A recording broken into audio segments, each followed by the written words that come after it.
दोस्तों, बुजुर्गों और साथियों, आज हम बात करेंगे चाइना में कितने लोगों बड़े लीडर को मार दिया गया, गोली मार दिया गया। और on the other hand India में कितने बड़े लीडर को मारा गया है पिछले 70 सालों में। इंडिया को इंडिपेंडेंस मिला था 1947, 15 अगस्त 1947। On the other hand China को इंडिपेंडेंस मिला था अक्टूबर 1 तारीख 1949, यानी 2 साल के बाद।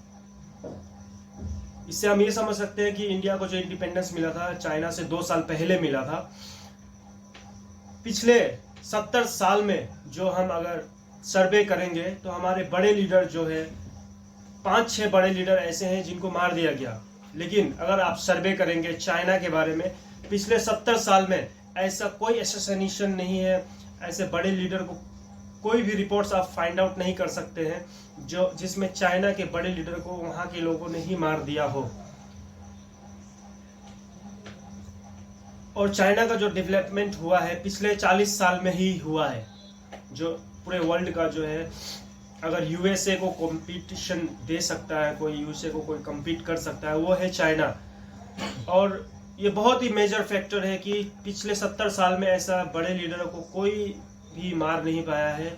यानी सिक्योरिटी सिस्टम बहुत ही टाइट है। चाइना का सिक्योरिटी सिस्टम बहुत ही टाइट हम कह सकते हैं, क्योंकि जो देश को रिप्रेजेंट करते हैं बड़े लीडर, वो एक इम्पोर्टेंट हिस्सा होते हैं जो एक बड़े बड़े प्रोजेक्ट लेके चलते हैं। जैसे इंडिया में ही बहुत सारे लीडर्स थे जिनको मार दिया गया और बहुत सारे प्रोजेक्ट्स थे जो पेंडिंग में रह गया। तो ये बहुत ज़्यादा इम्पोर्टेंट फैक्टर है कि सिक्योरिटी सिस्टम जो है बहुत ही स्ट्रॉन्ग करना पड़ेगा।